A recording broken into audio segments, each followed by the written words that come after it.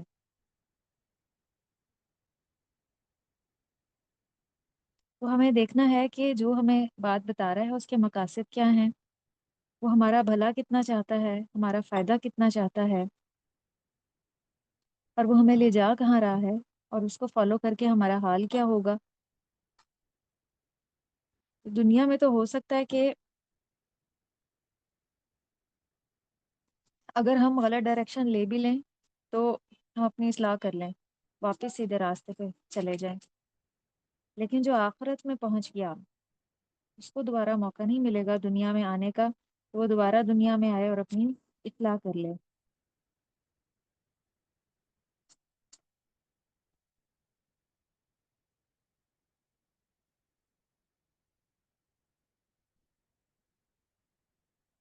تو اس لیے کسی بھی انسان کو فالو کرنے سے پہلے ہمیں دیکھ لینا ہے کہ کیا وہ ہمارے اندر اللہ کی محبت پیدا کر رہا ہے، یا کوئی کسی خاص شخصیت یا بزرگ کی طرف بلا رہا ہے، کسی خاص نظریے یا جماعت یا گروہ کی طرف وہ بلا رہا ہے، کسی خاص سوچ کی طرف بلا رہا ہے۔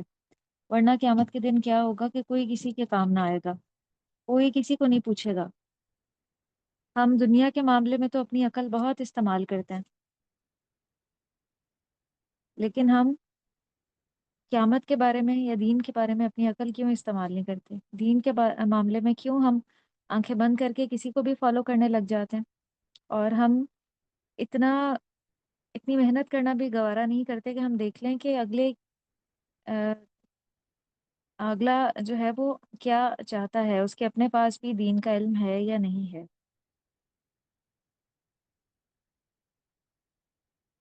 تو اس لیے ہمیں یہ نہیں دیکھنا کہ اگر کسی کے 1 ملین فالوورز ہیں تو وہ حق پہ ہے، کسی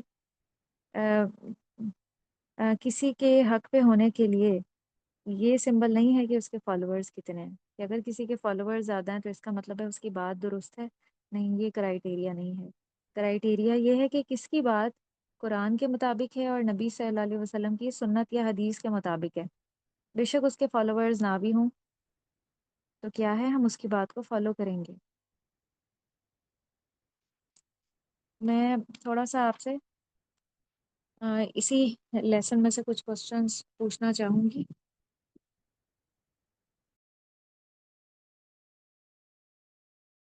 جو آج ہم نے پڑھا ہے۔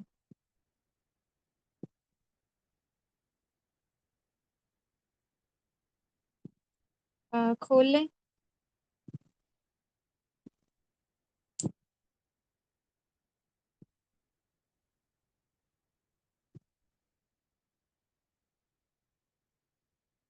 آیت نمبر 167۔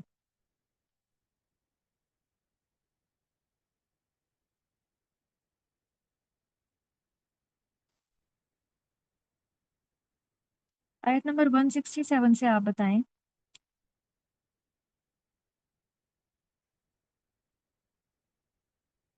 168 میں اس آیت میں تمام انسانیت کو کیا حکم دیا جا رہا ہے؟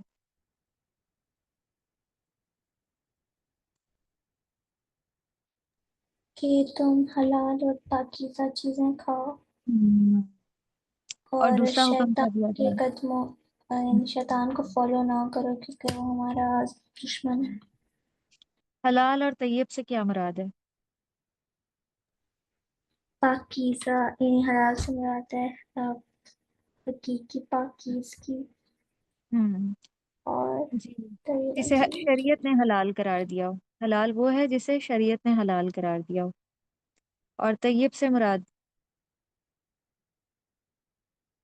طیب سے مراد پاکیز ہاں، جو ظاہری طور پہ صاف ستھرا ہو، یعنی جو کھانا آپ کھا رہے ہیں وہ گلا سڑا نہ ہو، طبیعت کو اچھا لگے، ناگوار نہ ہو، اور صحت بخش ہو۔ ہم اگر بیکری آئٹمس کھا رہے ہیں تو ہم اس کے بارے میں سرچ کریں کیا وہ صحت کو فائدہ بھی دیتے ہیں، کہیں وہ کھانے سے میری صحت تو خراب نہیں ہو جائے گی، اس میں نیوٹرینٹس کتنے ہیں۔ اور بیکری آئٹمس جو ہوتے ہیں ان میں نیوٹرینٹس بالکل بھی نہیں ہوتے، یعنی ان میں وائٹامنز اور منرلز نہیں ہوتے، صرف شوگر، سالٹ اور فیٹ سے مل کے وہ چیزیں بنتی ہیں، یا وائٹ فلور جو صحت کو بہت نقصان دیتی ہیں۔ تو ان چیزوں سے بہت بچنا چاہیے، پیور چیزیں کھانی چاہیے جو اللہ تعالیٰ نے بنائی ہیں۔